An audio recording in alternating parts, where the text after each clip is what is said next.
as that happens. So please don't include any confidential patient health information during any of the discussion. If you do wish to receive a CME or CEU certificate, you need to announce your name during roll call, which we will do in just a moment.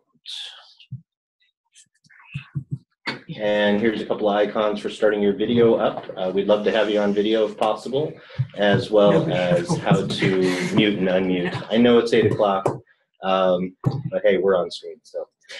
All right, so our disclosure and accreditation statements are on screen now, and we're required to post those for CME purposes.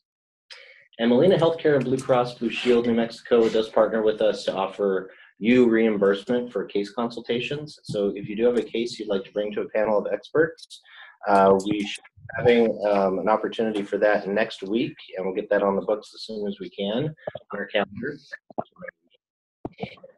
So do take advantage of that, spread the word, and we'll have more offerings, of course, coming up.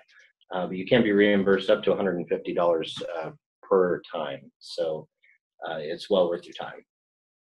So without further ado, if you do wish to receive your attendance certificate, please announce your name, preferably verbally, so unmute. And if you can't do that, then go ahead and chat it to us, please.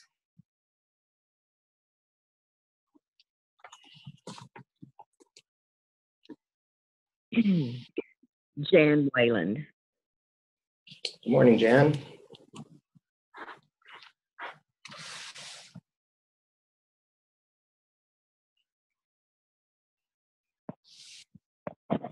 Okay, and for more chats to come in, you can feel free to do that while we're in the middle of the session. All right, so we can go ahead and go around the room and introduce everyone who's here, with the exception of our presenter, and I'll introduce her. This is Kevin Werling, Systems Analyst, Telehealth Manager here at Envision, New Mexico. Hi, I'm Holly Jenkins. I'm a social work intern at NMSU. Good morning, everyone. I'm Emma. I'm an MSW intern here at Envision, New Mexico. Good morning. I'm Jane Beckley. I'm a nurse practitioner working with French Harris at Envision, New Mexico.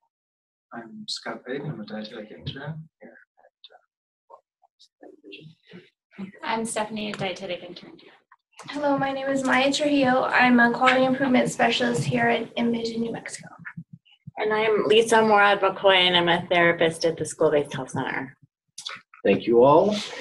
And today we are going to be presenting cognitive behavioral therapy, CBT, with adolescents. And Chris Carrillo, we've worked with her for quite a while. She is the former program operations director of Envision, New Mexico here at the Department of Pediatrics. And she's been in the field for 36 years as a social worker and is currently working in an adolescent health specialty for social workers in Mexico Highlands. And so I will go ahead and turn it over to you. Thank you. I think it was somebody else. Oh, I'm going to chime in. Daniela? Did someone have a comment? No, just a good morning. Good mornings. Good morning. Okay, thanks everyone. Well, good morning. I'm Chris Carrillo. Well, I used to call myself an LISW. Somewhere along the line it changed to LCSW. So independent social worker, licensed clinical social worker. Yeah. Is that what LCSW means? Yeah. And so we're going to talk today about some different ideas around CBT with adolescents, cognitive behavioral therapy. And before I even get started, I just wanted to give some thanks and acknowledgement to some of my partners in crime. Well, as I put together these slides, Dr. Dan Rifkin, who I bet most of you know, certainly in my work with him in the past contributed heavily to my understanding of adolescent issues. Lisa Morad McCoy, who's sitting right next to me, who did a webinar a couple weeks ago, or 2 or 3 weeks ago, on adolescent depression, and we worked together in the School-Based Health Center program. And Laura Farrell, who is a local therapist who a number of years back did some training for us on cognitive behavioral therapy. And so I just wanted to acknowledge their contributions to our talk. And I am the master of the remote. So let's talk a little bit about just what our objectives are. Today we'll discuss some theoretical assumptions of cognitive behavioral therapy, and I'll go over kind of some hallmarks of that practice as well as maybe touching on some applications to adolescents with depression and other common behavioral health challenges. So this is just kind of a toe in the water of cognitive behavioral work, and there's lots of opportunities for further study and further training in this, and I highly recommend pursuing.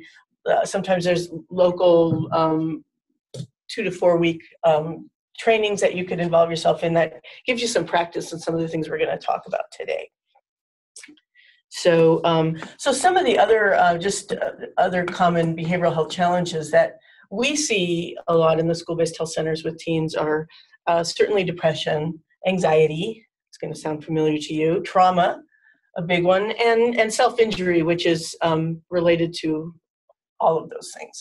So, and we see that probably more in the middle schools than in the high schools, but we'll just talk briefly about some ways that certain CBT strategies may or may not work in kids with those issues, students.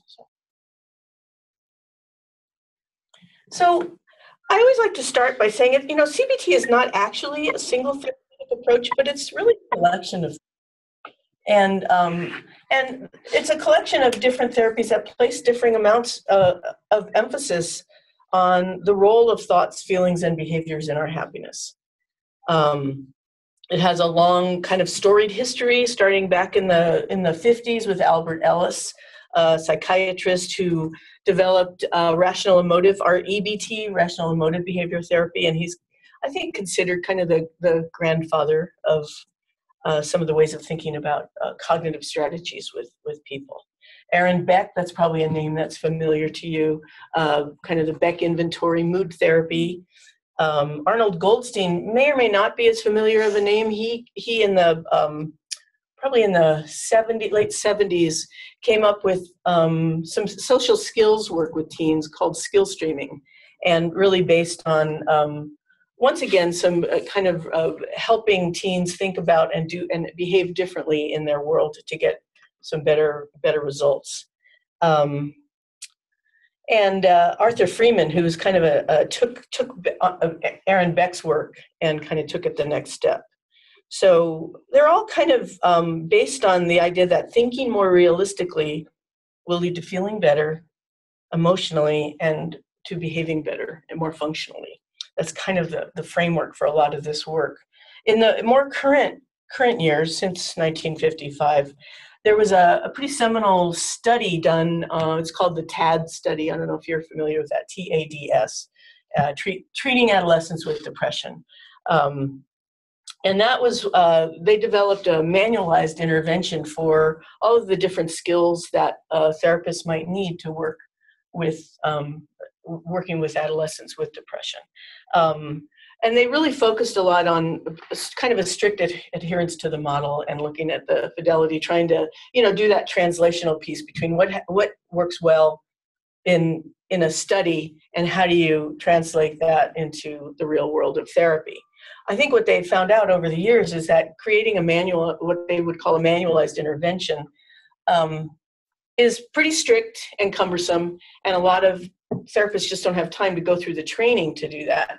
And so it's kind of evolved into more of a modularized approach. There's a website, PracticeWise. I don't know if you're familiar with that, but it through some of the work that's been done over the years, strangely enough, by the Hawaii Department of Health, looking at what are some of those common elements in any of these strategies that could be pulled out independently and might give you a tool to use with students without having to memorize a whole manual. And so we'll look at some of those skills. They're, you know, tend to be focused on helping teens cope with their symptoms better, create a different way of thinking about their situations to help them improve their feelings and then their function. Any questions so far? Okay. Oh, it's up to me to do this. So the most basic theoretical assumption of CBT is that if you want to change the way you feel and the way you behave, you have to change your thinking. And that was very articulately put in the study that I have cited here, the article that I have cited. But that's been the founding, really the principle around, that's the cognitive and cognitive behavioral therapy. And that psychological distress is largely a function of disturbances in our thinking processes. And that there's a reciprocal relationship between thoughts, feelings, and behaviors. You've probably all seen this diagram before. And I use this, I have drawn this diagram on random sheets of paper for students so many different times, I can't even begin to tell you. But the belief is that there is this reciprocal relationship. So that altering our thinking, and this is where I was going to use the pointer, but it's not. So the thoughts at the top can really, there's a relationship between thoughts and emotions, and then there's also emotions and behaviors influence our thoughts. So it goes around in a circle and in both directions. And typically, especially with teens, I'm not going to say it's easy, but the most likely place to create change is by approaching the thinking piece first. It's kind of easier to change our thinking than it is to change our feelings and to change our behavior if we start there. I wanted to point out a couple of things in terms of thoughts and behaviors. Behavior influencing emotion. I referred to Arnold Goldstein just a few minutes ago in his work with skill streaming adolescents. He had this concept that he called acting as if. So if you encourage your students to act as if they feel a particular way, then the feeling might follow that behavior. And we practice that a lot without even realizing it when we encourage depressed kids to go do something that they used to like to do, but they just don't do anymore. Because if they pretend they want to do it and they actually force themselves to do it, sometimes for various reasons, being outside, getting the sun on their face, stimulating serotonin in their brain, the feeling might follow the action. So that's just to point out the very reciprocal nature of all of this stuff. Today, I'm going to focus a lot on the cognitive piece and how we can help teens think differently and correct different kinds of ways they might be perceiving themselves erroneously. So, I don't know if you can read that. Daryl suspected someone had once again slipped him a spoon with the concave side reversed. So that's just my Larson comic to really try to stress that CBT really assumes that it's not events that cause feelings and behavior, but it's our view of those events. And our interpretation of those events is what causes our feelings and behavior. And so the good news there is that we can't change events, right? Events happen, but we can change the way we perceive them. And the multiplicity of ways that we maybe go down the wrong course after we've decided on an interpretation of an event. I'm going to go back to this for a second and give you some examples. So like say up there in the thought box. The first thing that starts, say with a teen, I'll ask a teen just when I'm explaining this. So give me an example of something that kind of made you, kind of negative that happened. And so a typical thing might be a student will tell me, I texted my friend to see if she wanted to hang out with me after school. And she said she had too much homework. And so I said, okay, so that was a negative event. And the thought she has about that is that nobody likes me. That's the immediate thought, an automatic thought, which we'll talk about in a little bit. So the feeling that comes from that is that she's really sad. And if nobody loves her, nobody likes her, she's feeling kind of hopeless. So, and if she's feeling hopeless and sad, then you follow the arrow to the behavior, and she's going to kind of stay to herself. She might not reach out to her friends because she doesn't want to get rejected again. And she might, end up not reaching out to her friends, and then her friends perceive that she's snubbing them, and then they stop reaching out to her. So it just goes in this vicious circle. I'm sure we're all familiar with that, and we've probably all participated in that ourselves. So So let's talk about some of the hallmarks of CBT practice. The first one is that it's really rooted in the present. And I like to bring up that a lot of us of a certain age were really trained in a psychodynamic model where we looked at, what is the role of the conscious and the unconscious in our motivation? What is, how do early experiences affect our behavior? Not to say that those things aren't relevant, but CBT kind of puts it into the present. And it's not like it doesn't matter what caused the behavior, but what is probably most helpful, especially with teens who tend to be a little lagging, especially at the middle school level in insight, is let's look at what's happening in the present that can help kind of change this course that you're on. So it uses education and skills training to address symptoms of anxiety and depression. And I'll go through each one of these in a little more detail. It relies on homework, and it really builds a collaborative relationship with your student, with your client. And by that I mean, you work together to achieve what the goals that are meaningful to your student. You work equally hard, and that's also like when we talk about DBT, that's also kind of an agreement. You work, I'm going to row my side of the boat, and you're going to row your side of the boat, and hopefully we'll get downstream. Any questions? Okay. So let's look at the rooted in the present.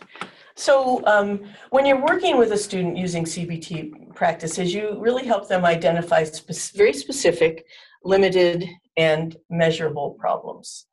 You use kind of a combination of cognitive and behavioral techniques. Like you identify what's the kind of the automatic negative thought, what's the core belief the student has about him or herself, and how do we, what are some ways that they could behave differently that might contradict that? It really emphasizes problem solving. Anybody who's spent time with students, teens who are depressed, you notice right away that their ability to think creatively about solving a problem is really diminished. And so we really work on that, coming up with alternative ways of approaching a problem. And it also emphasizes education about depression, which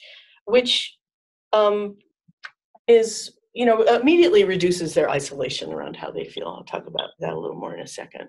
So it increases awareness of their feelings and thoughts and their behaviors and how those three interact in their own happiness. So in terms of education and skills, it's really, as a therapist using CBT, you're participating in a process that's a lot educational, psychoeducational. It normalizes their experience of depression when you talk about the fact that 1 out of 5 kids from, in their high school, or middle school and high school career are going to be dealing with some kind of depression. That just automatically kind of brings the charge down around some guilt or shame they might be feeling about their depressive symptoms. Hello. And of course, like anybody, you're more likely to participate in something if you understand what the process is. And that goes across the board. When you visit your primary care doctor, if they explain why they want you to do something and why it might help you, then maybe you might be more inclined to participate. I'm saying maybe, talking about myself. As a therapist, you're acting as kind of a teacher. Because your students are really receiving new knowledge of ways to stop their maladaptive behavior, replace them with more effective behaviors. You're also a coach, and you QI people in the room. With your help, they can practice their new skills and learn to generalize them to new situations. And so it's really used throughout the process.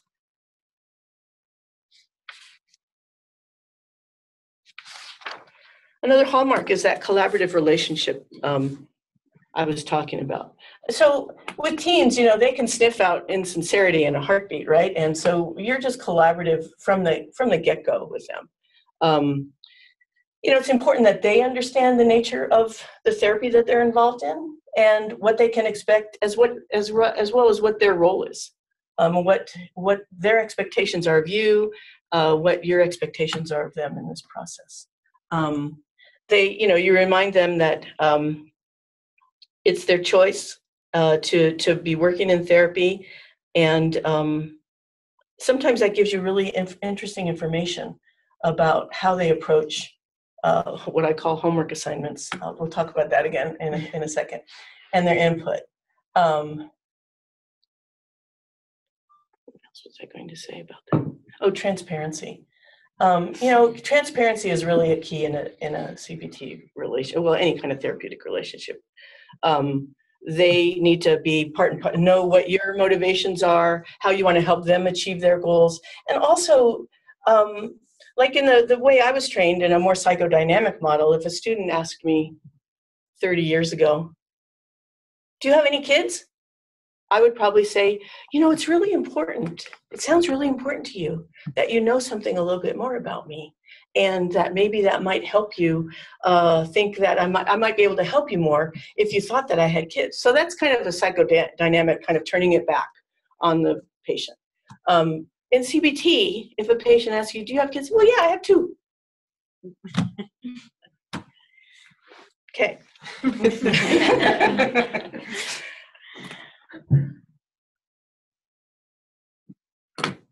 So let's talk about homework. First off the bat, I never call it homework, right? I mean, and I work mostly with middle schoolers now, but what middle schooler is going to perk up when you say that we're gonna do a little bit of homework? Usually what I say is something like, why don't we try to brainstorm about what you might be able to do in between sessions that might help you get results more quickly? Just something like that, a little more of an MI approach to get them open to the idea that maybe some practice might help. So I try to avoid the word homework, but I'm going to use the word homework here just because I think we know what we're talking about. So it's really a hallmark of CBT because really stuff happens in between sessions that's where the bulk of the therapy. That's when students are on their own, they're practicing their skills, they're learning a different way of managing their symptoms and moving ahead in the world. So it assists them in learning, and it does provide practice outside of the session. Albert Ellis, the psychiatrist I mentioned, once, there's a great story about him where he was very shy around women in particular, and he assigned himself the homework of speaking to 100 different women in the course of a month. And then the data that came out of that was that he didn't get one single date, but it did desensitize him to fear of rejection. And that's kind of what he said. It was like, so it kind of freed him up a little bit to try yet again to get a date. So it provides data for the work you're doing in therapy, as well as what I mentioned before as to how your student is approaching the tasks or problems and how well they understand and mastered the skills. And it also helps us all see what are the obstacles to applying the skills.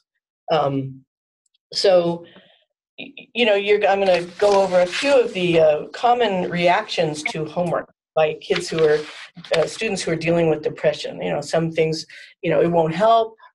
It's too scary. I don't have the energy. I didn't have time. I forgot. And here's one I wanted to point out because one student said to me once, keeping track of my anxiety just makes me more anxious.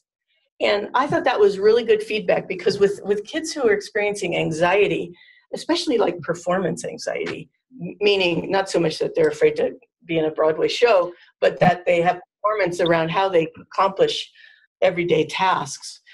You have to be careful about the kind of homework you assign and not challenge, make them feel like their competence is being challenged because it will increase their anxiety. So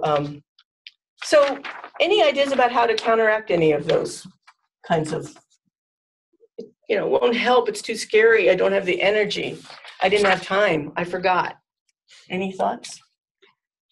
I mean, for me, the I forgot is huge, yeah. Even in high school. And if I get them to note it down in their phone somewhere, and then just make it in little tiny chunks. So sometimes when I talk about homework, it's too big. And so I have to break it down.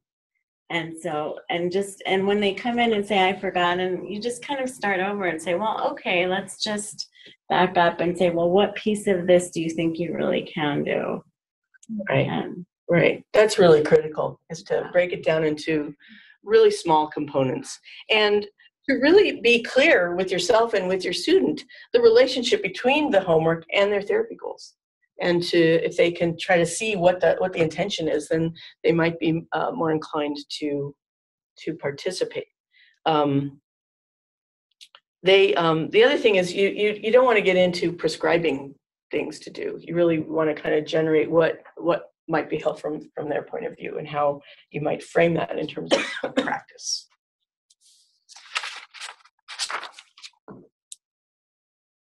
Any other comments about that?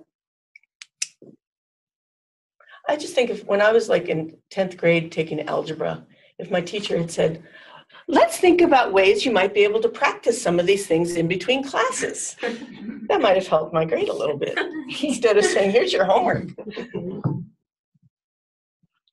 So I thought we could go over, and this kind of points to a little bit of the work that Lisa did a few weeks ago. Just let's review a couple of the characteristics and behaviors of teens with depression. So, they, because their beliefs about their self and others and events contribute to their depression. They tend to have negative automatic thoughts about themselves and about others. And we'll talk a little bit more about automatic thoughts in a little bit. Cognitive distortions that lead to a misperception of events. Lowered self-esteem. Low levels of perceived competence. And so a concept around this is what they call negative attribution, which basically means a person with depression will blame themselves for their failures, but not take any praise for any successes. So that's kind of the attributional bias or negative attribution. So they experience hopelessness, perceived helplessness. We've talked a little bit about impaired problem-solving skills, and difficulty recognizing options or thinking through options in a logical way. And that all contributes to maintaining depression. Anybody think of other kinds of things you've noticed with teens who are struggling with depression? Actually, some of that sounds to me like just a teen at some point. Right. I mean, not necessarily depression, but I can think of. Absolutely. And that's one of the big challenges, that so many of the symptoms of depression are the symptoms of adolescence.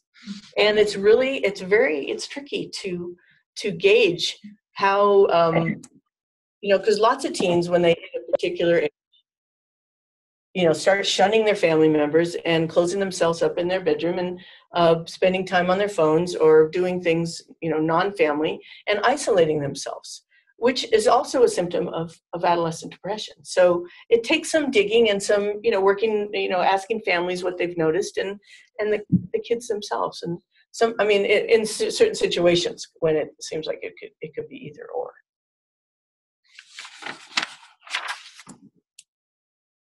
So just related to those characteristics are some behaviors that support depression. So they don't participate in activities that were once enjoyable and interesting, and their repertoire of activities shrinks, and they get very circumscribed. Instead of hanging out with their friends, they stay in their room and watch episodes of Black Mirror, things that will kind of not necessarily contribute to have you ever seen that show? It's really totally scary. Not that I've ever watched it. Social withdrawal. So then they withdraw from their friends, and then they get even less social support. You'll notice with some adolescents with depression, they get more irritable. Things, Lisa talked about that. Things that they get into interpersonal conflicts just easier and quicker. They're looking at things through that distorted lens. They have an erroneous interpretation of events that happen that lead quickly to interpersonal conflicts. And then, if you become known as somebody who's going to snap your head off, you're going to avoid that person. And that's just the way the world works, the world of middle school and high school. and the heightened sensitivity to stressful events.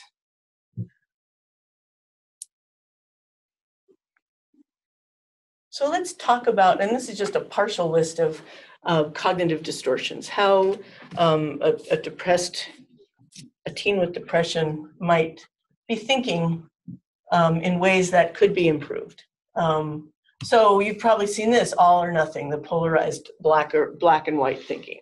It's either this, it's that, it's nothing in between, and it's always that, and it's awful. Overgeneralizing situations and feelings. This has always happened. How many times have you heard that? He always does this, and it's never going to finish the sentence there. Discounting the positive, that's that attributional bias that's lower down here on this list that we've already talked about. Often minimizing positives in their life or a positive interpretation of something. Fortune telling, or what I call mind reading, and I'll have a little example of that a little bit later. Of course, jumping to conclusions and catastrophizing. And then there's the whole realm of kind of mixing up preference with what they think they need to be doing or have to do or should be doing. And they confuse those two things. I should do this, I should do that, instead of doing something else that might be healthier or more productive. Now, Albert Ellis, who used humor a lot with his patients, he called that shooting. Like, you're shooting on yourself. And I don't shoot on me, and I won't shoot on you. That's like not something that we want to be doing here. And that conceptualization works pretty well with teens. So just in general, the cognitive distortion, the idea is that the process that results in correct perceptions leading to erroneous conclusions is what we call a cognitive distortion. Any other samples that you or thoughts about what you see in teens when you're working with them? I think it has a lot to do with the development of adolescents because they're so focused on themselves. Their entire world revolves around themselves, which is essentially like that cognitive distortion itself. And so it's really hard to pull them out of a space of like everything revolves around them or that it's personal to them. And so personalizing events is something that I see all the time, that it's hard to get them out of that frame about that everything is relative to them. Yeah. Right. Other thoughts? Or out there in cyberland?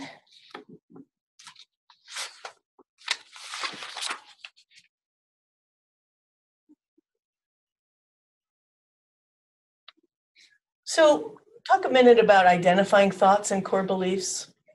So when you're working with a teen with depression, and they identify a negative event, you ask them to identify their thoughts before, during, and after events. And that's kind of a pretty basic behavioral strategy. What were you experiencing before this happened, while it happened, and after, and to identify those feelings. Now, that's when you're looking at teens that have experienced trauma, and maybe experiencing PTSD, there's a lot of literature around the whole idea of narrative therapy, which is a kind of a cognitive strategy of dealing with some of the after effects of trauma. Whereas you might walk, and it's something that requires a little more training, but walking a student through the event and having them pay meticulous attention and recording what were they thinking, what were they feeling, what were they experiencing, what were their sensations, what were they smelling, what did it sound like, all of those things as a way to help desensitize them over the course of time to some of the events that are contributing to their ongoing issues with anxiety related to trauma, just as an example. But with a teen with depression, we would be trying to help them understand what are their core beliefs? And we would do that through questioning, asking them questions. And we kind of try to challenge the validity of core beliefs, depressive core beliefs, without like correcting or accusing them of being wrong, or just trying to reframe it in a way that, maybe there's a different way, what might be a different way of thinking about this, or, framing it in a way that engages them rather than making them feel like you're putting them down for a thought process that is very ingrained.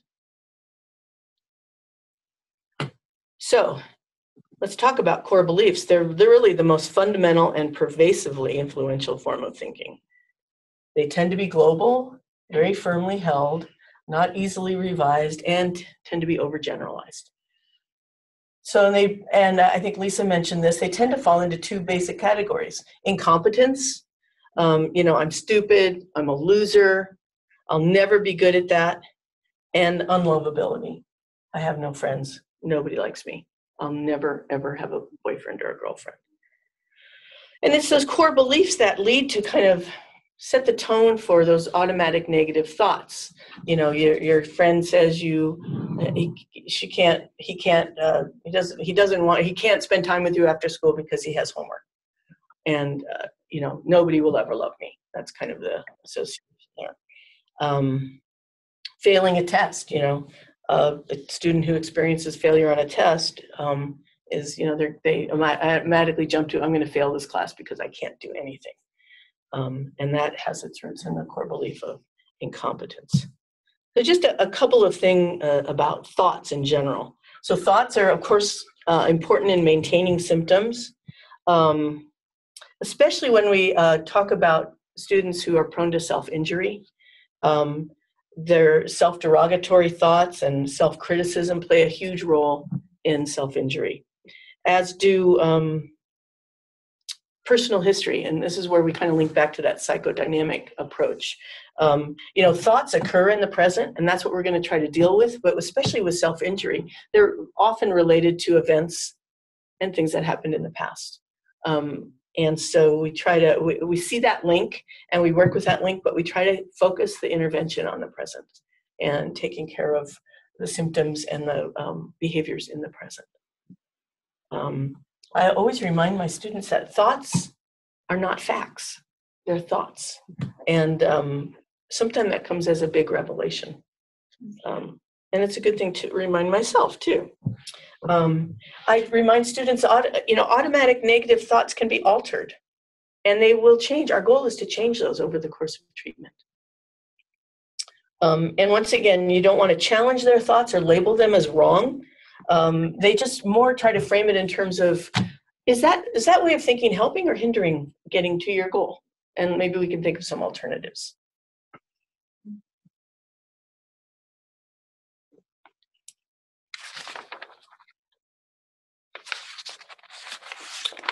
I'm just going to do a little in a minute.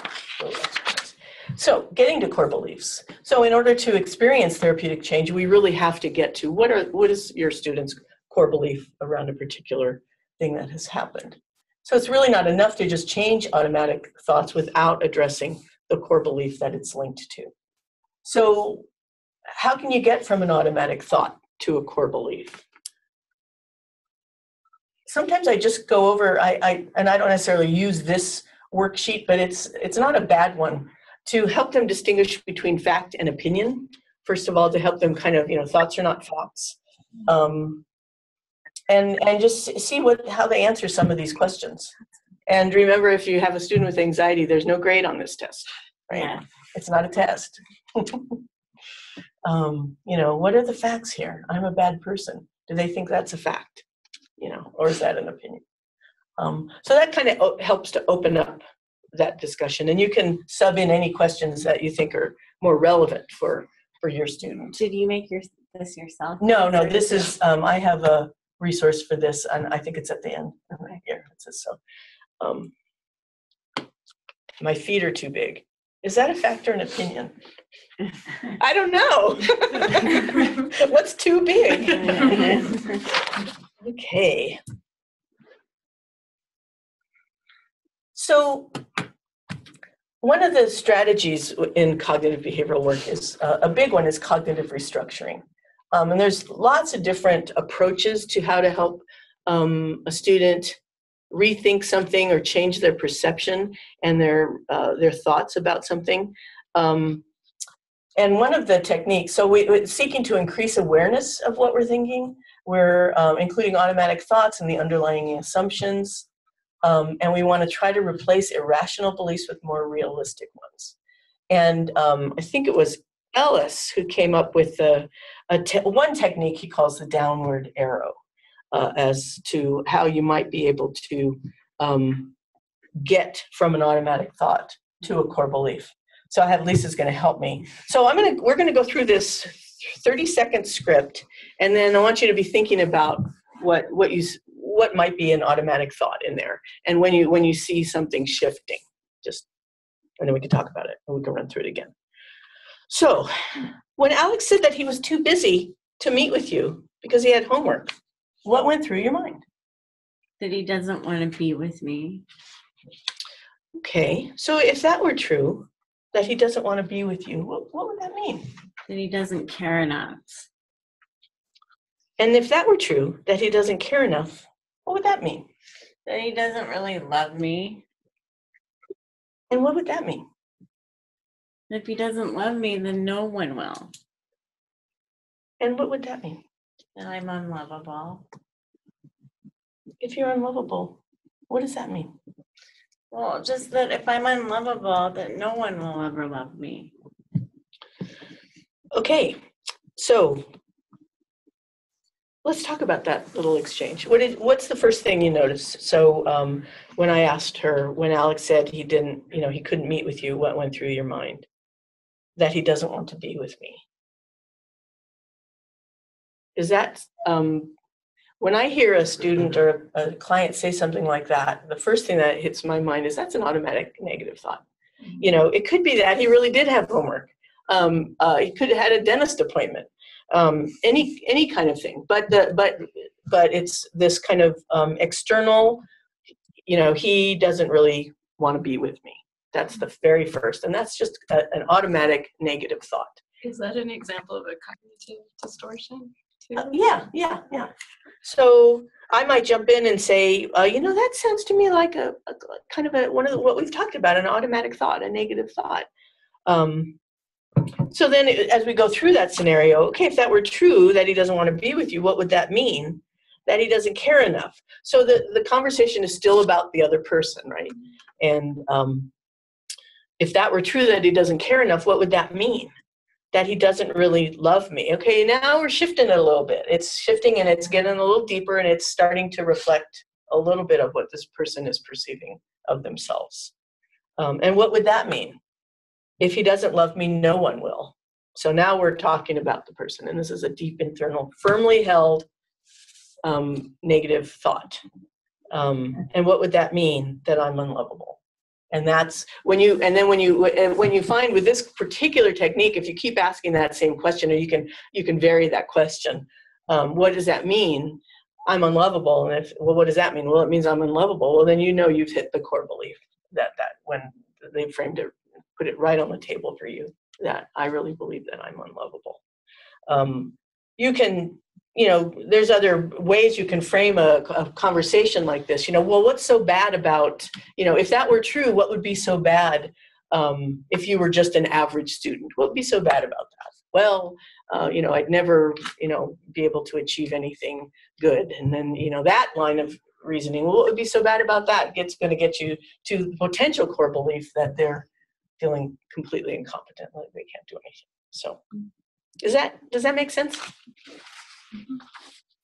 And just a thought, one of the things that I see a lot of, and I know this is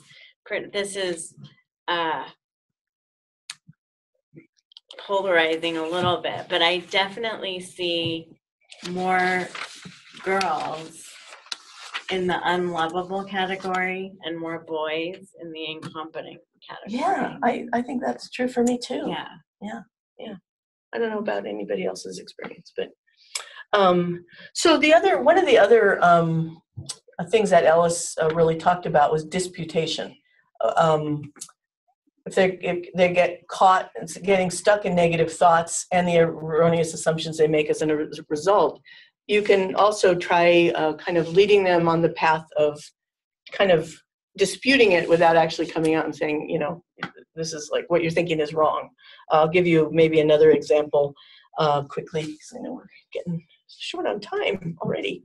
So I work in a middle school, and we have a program where we will see students who've been in-school suspension. We have a deal that if they get stuck in in-school suspension, it's an automatic referral. So as you might imagine, we get a lot of 13-year-old boys who are in there for either smoking weed before school or fighting after school.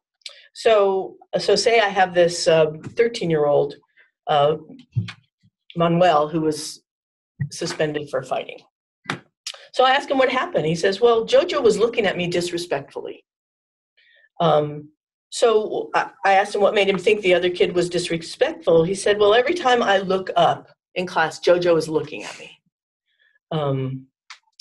So that's an example of mind reading, right?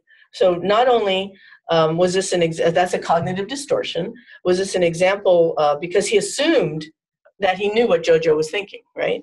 That and that not only that he knew what Jojo was thinking, but that Jojo was thinking disrespectful things about him.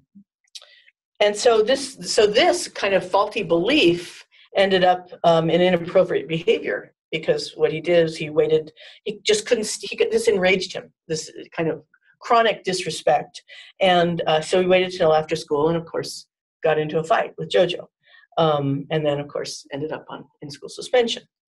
And so those are the kinds of things you can challenge and help them see, you know, kind of pointing out, how is it that you know what he was thinking? And are there alternative? Are there other things that might explain how he might have been looking, why he might have been looking at you like this? Sometimes with somebody like Jojo or Manuel, probably both, their repertoire of perceiving emotions or being able to name emotions is really shrunk. And so it can really help to help them perceive what are some optional emotions, and to take them through a process. Like, say, in this case with Jojo, he immediately he assumed that Manuel, that Jojo was looking at him. He was thinking bad thoughts. It enraged Manuel, so they ended up having a fight after school. One of the things you can do, and I think I might have so you can draw on a little piece of paper an anger thermometer, because often kids who are struggling with depression, they go from cold to hot really quickly, and there's nothing in between, and they aren't able to recognize the things that are starting to make them come to a boil. So if you can help them by getting some intermediate steps in this little thermometer, you know, what happened here? How were you feeling when you saw him in class before he even started looking at you? And then gradually, so that they can kind of understand what's the process of getting to red hot, and what are some things in the meantime that they can strategize with them. Could they ask the teacher for help? Could they I have lots of students who have an agreement with the teacher that they can just take a 2-minute break and go stand outside in the hallway just until they cool down. If that doesn't work, then they can ask to go sit in the principal's office or the counselor's office. Just things like that. So, but getting back to that, the whole reason that was happening was rooted in a cognitive distortion, that I know what you're thinking and it's not good, and I'm really, really mad. So speaking of that, helping students identify emotions is really an important part of CBT with this age group. So you can design activities that will challenge the youth to be able to name their own feelings and how the feeling manifests in their bodies and what they're thinking. And there's countless things like this out there that, there's a much bigger poster that has a bunch of different faces. Got 10 minutes, okay. And with different expressions of emotion, and you'd sometimes be amazed at the limited range that students can perceive. And as a corollary to that, their inability to read emotion in somebody else's face and their pretty rigid interpretation of any kind of expression they see as anger. And you'll see that a lot in young adolescent males. Like, Manuel was reading disrespect, or they'll read anger in a teacher's face, and then they have immediate a reaction that stands up to that. I think we printed out that much bigger poster. It's got about, I don't know, probably 30 squares on it, all different kinds of emotions. So we're running out of time here. So let's talk about the basic structure of a CBT session. I work in the middle school, so I tend to keep my sessions brief, just kind of considering attention span. So maybe a half an hour. You strive to make it focused and productive. Set the agenda with the client right off the bat. So within somebody you've been seeing, what they think is important for them to talk about today. You want to kind of review their current status. So, agenda setting, you want to make sure that they understand it's really a collaborative process, and what issues are most important to you today. Review current status. By that I mean you look at what has transpired between sessions, that extra practice that we talked about. And it sets the tone for the session, and like if there's something they need to get off their chest, it's just you want them to be fully present in the session. So you just kind of review what's going on. So you ask for feedback, especially about how maybe the last session went, or how is this session going for you? Is it helpful? You don't know until you ask, and if you need to be able to adjust, correct your course, and you don't know that unless you engage that question from your student. It's also really, really telling if they can't remember the previous session.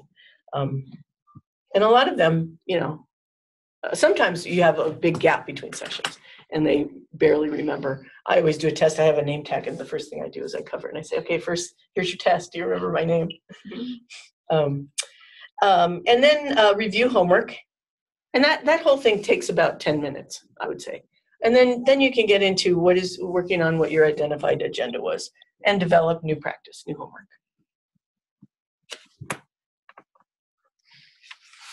So I just thought and I think I reference these. If not, I'll send the reference around. Just some examples of some different skills, some different cognitive skills and behavioral skills you can work on. So the daily thought record. Now, you're not necessarily going to get kids to really heavily work on a narrative about their daily thoughts, but you can use a worksheet. You can just jot something down on paper. The idea is you want to get them to rate their moods and how often their negative feelings are happening. Because once again, they tend to globalize and generalize that I always feel this way. This never works for me. And so you're trying to kind of chip away at that by, kind of incrementally having them do a daily thought record. This is like, I've never actually had a student fill this out, but it gives them a way of thinking about it, and they might make a few little notes to bring back or to include maybe on their phone. Once again, I always feel sad all day long. Well, so this kind of thing helps them to break it down. What time of day is the worst for you? What was going on during that time of day? Did you have an argument with your mom? Did you get, in a fight with your brother about, who's going to drive the car? That kind of stuff. And it kind of helps them. And then remember with our little mood chart before that, recognizing emotions, helping them really start to discern what are the different ways that they're feeling.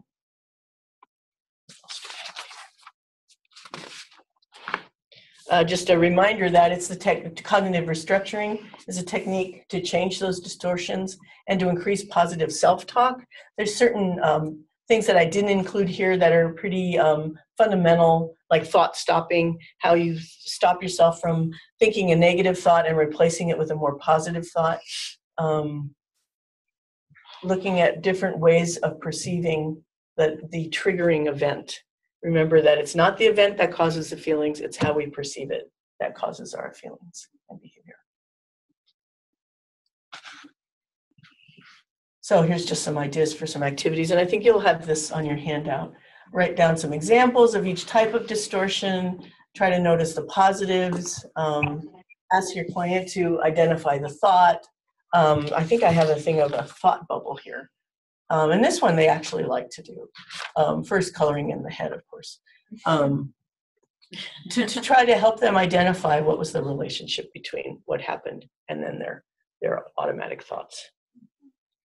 Problem solving, then I just speed through these. Activity scheduling, and this is a big one because lots of kids just stop doing the things that they like to do. So I just try to generate a list with them. What's fun for them? What did they used to like to do? I have some more. Just sad movie. Well, you know, it's funny. It helps them identify emotions. That sounds like counterintuitive, but it's. And there's one other thing I wanted to talk about. So this is in the category of act as if you want to do something, and then the feeling might follow. This is an app that I use a lot, actually, especially with middle school girls. It's an app that's free. It's called Stop, Breathe, and Think. And what's good about this is there's a lot of mindfulness activities around breathing, some kind of introduction to meditation, how to decrease arousal. So students who are dealing with self-injury or anxiety, this is a popular in at least some of the girls in particular that I see. So I show it to them. I've had students, I'll show them this app on my phone and say, this might be something, you know, if you're allowed to download things. You know, I've had students text their mothers right then, is it okay if I download a free app? And then they do it. You know. So quickly, strengths and limitations. So the strengths, events do not cause us to be unhappy. It's our perception. This really is an empirically validated treatment for all of those following psychological issues. It's an accessible model because of the large amount of information available. It's short-term, it's targeted, and it supports self-determination and client empowerment. Some of the limitations, it can be perceived to focus on problems rather on solutions. But you have to get to the solutions part. It can be seen as confrontational or possibly culturally insensitive when not practiced well. If you challenge somebody's beliefs about a particular sensitive topic, it could be perceived. So you just have to be thoughtful. You don't want to get caught up in techniques rather than therapeutic rapport. And if the therapist isn't adequately trained, it can be perceived as simplistic, and it's not at all. But I encourage everybody to get more training and to use pieces of it. You don't have to. You don't have to eat the whole enchilada. You can pick pieces of it that might be relevant at any particular time and move on to other things as time allows. Any questions in your last 30 seconds? This is so helpful. Even the resources that you're giving are really great. You can, there's so much available online. You can just Google tools. There's, for the kind of the core skills, which would be, mood monitoring, daily activities, activity scheduling, thought stopping, cognitive strategies, cognitive restructuring strategies. There's lots of tools online, and you can just practice them and see which ones work for the particular kids that you're working with.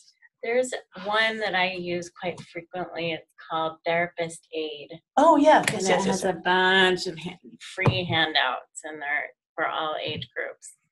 And just as a last note, you don't have to be a behavioral health therapist to be doing this. I'm glad that you're here, Jane, because you end up seeing kids that really, that's the first line is they come to see the nurse practitioner in a school-based health center. And there's lots of things that you can do to help them think differently about their situation. Yeah, when I was listening to you, I was thinking that obviously depression, anxiety, but a lot of things kids bring to primary care and even specialty care really mean you want to encourage them to make some changes in less than positive behaviors. And some of that some of those behaviors are still undergirded by some of this. You're right, absolutely. Yeah. Other questions or comments? Well, thank you. Appreciate your participation. All right, thank you, Chris. And here are references. If you haven't already stated your name either in the chat or over the phone, please do that at this You can point. have your script. Yes. And we do have a survey. I just posted it in our chat box. Please take a couple minutes to fill that out for us to help us improve our program. You know, we have one comment. Yeah. I truly like the example you gave on how to get to the core value. Now, once we get to the client to identify the negative thought or core belief, is there something specific that follows that? I'm thinking, do you highlight that with the client right there and then?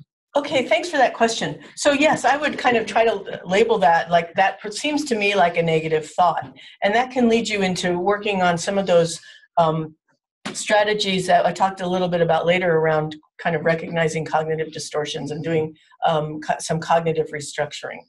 And I didn't go into a lot of detail about how to do that, but there is a lot of information about definitely helping your student identify more of those kinds of negative automatic thoughts and helping them restructure them in different ways. So I'd encourage you to look at any of the resources that I put on the resource page to take that next step. But yeah, I think it's really important to point it out to the student as they say it, because it'll have more meaning.